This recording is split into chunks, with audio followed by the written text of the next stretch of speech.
2차 연장 별표.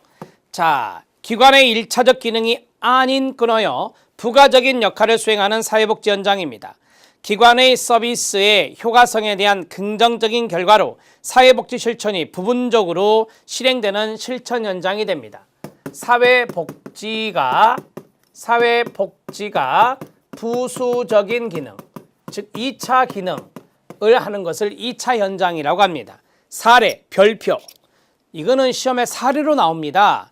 보건, 정신보건, 그 다음에 교육, 학교 사회복지, 그 다음에 주택 공급, 그 다음에 고용, 기업과 연관성 있는 거고요. 사법체계, 교정사회복지, 군대, 관공서, 국민연금공단, 어린이집, 노인요양시설, 요양에 동그라미요. 요양이 들어가면 의료복지에 들어가는 거예요. 노인 의료복지에 들어가기 때문에 노인 요양시설도 2차 현장으로 분류가 되는 겁니다. 자, 그러면 2차 현장 들어갑니다. 잘 보세요. 2차 현장에 해당되는 사례들, 어린이집, 보육교사가 1차예요. 그 다음에 학교 사회복지사가 있지만 교사가 1차예요. 군대, 군사회복지사가 있지만 군인이 1차가 됩니다. 군대와 연관성이 있는 것은. 그 다음에 교정복지시설.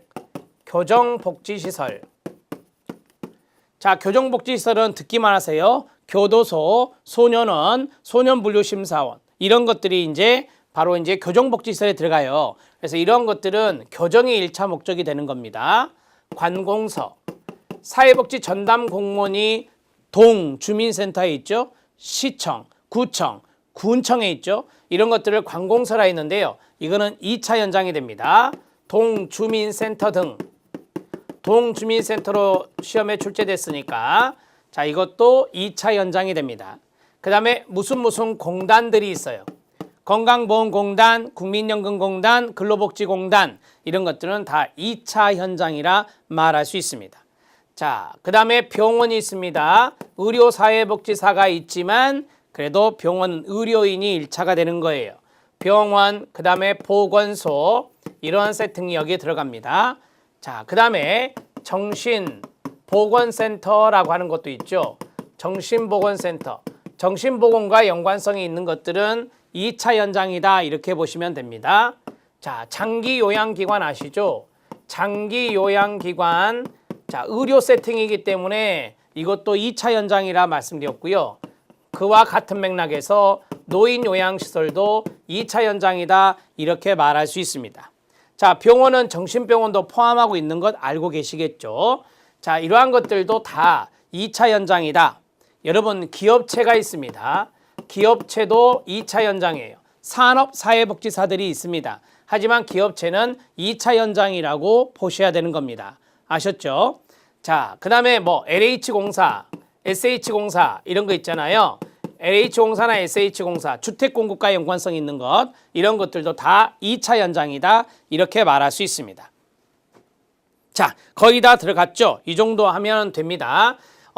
우리 시험에 잘 나오는 것을 좀 체킹하면 어린이집, 학교, 교정복지시설, 동주민센터, 그 다음에 병원, 보건소, 그 다음 여기에서는 정신보건센터 정도, 정신건강증진센터로 최근에 간판이 바뀌었는데 똑같은 말이니까 알아놓으시기 바랍니다. 이 정도가 시험에 잘 출제된다. 정리해 주시기 바랍니다. 자, 이제 6번 들어갑니다. 6번은 참고라고 쓰시면 돼요. 캐머만이라는 학자가 실천 분야를 이해하는 사정틀, 어세스먼트의 툴을 이야기한 건데요.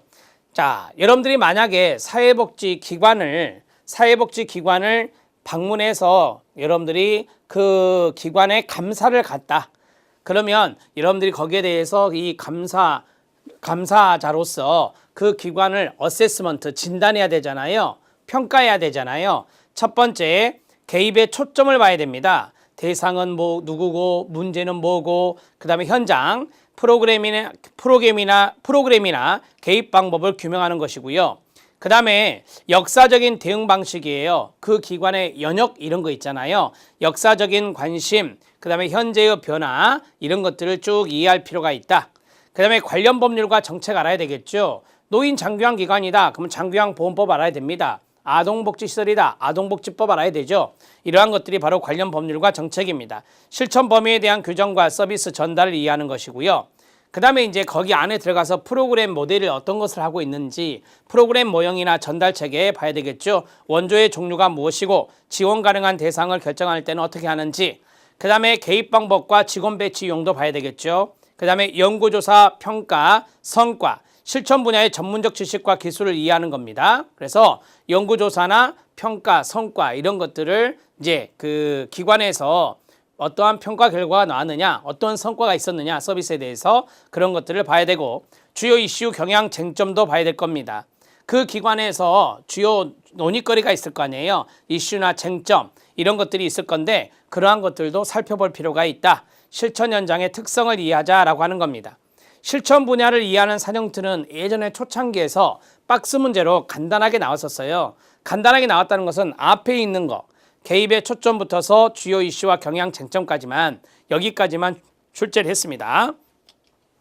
자, 앞에 있는 부분을 쭉 같이 읽고 이 부분을 끝내겠습니다. 6번을 시작. 개입의 초점, 역사적 대응 방식, 관련 법률 및 정책, 프로그램 모형과 전달 체계, 그 다음 개입 방법과 직원 배치 유형, 연구조사, 평가, 성과, 그 다음에 주요 이슈와 경향, 쟁점 이런 것들이 바로 이제 실천 현장을 어세스먼트 할 때, 실천 현장을 사정할 때 툴이다 이렇게 보시면 됩니다. 자, 6번은 이 정도만 정리를 하시죠. 자, 7번 사회복지사의 역할이 있습니다. 자, 사회복지사의 역할이 엄청 많네요. 그렇죠? 쭉 볼게요. 조력자 별표, 중개자 별표, 옹호자 별표, 교사 교육가 별표, 촉진자 별표, 중재자 별표, 훈련가, 계획가, 현장 개입가, 행동가, 촉매자, 마지막에 있는 촉매자의 별표. 제가 별표 친 거 위주로 조금 보셔도 될 것 같고요. 자, 조력자부터 개념을 쭉 보겠습니다. 그리고 제가 간단하게 그림을 한번 그려볼게요. 조력자의 동의어는 조성자입니다. 조력자의 동의어가 뭐라고요? 조성자다 이렇게 보시면 돼요. 자, 클라이언트가 스스로 서비스 자원을 사용할 수 있도록 가로 능력 향상시키고 이를 활용할 수 있도록 원조하는 겁니다. 가로 닫고. 중개자입니다. 클라이언트 체계와 자원 체계를 연결 동그라미, 연계 동그라미, 연결과 연계가 중요한 개념입니다.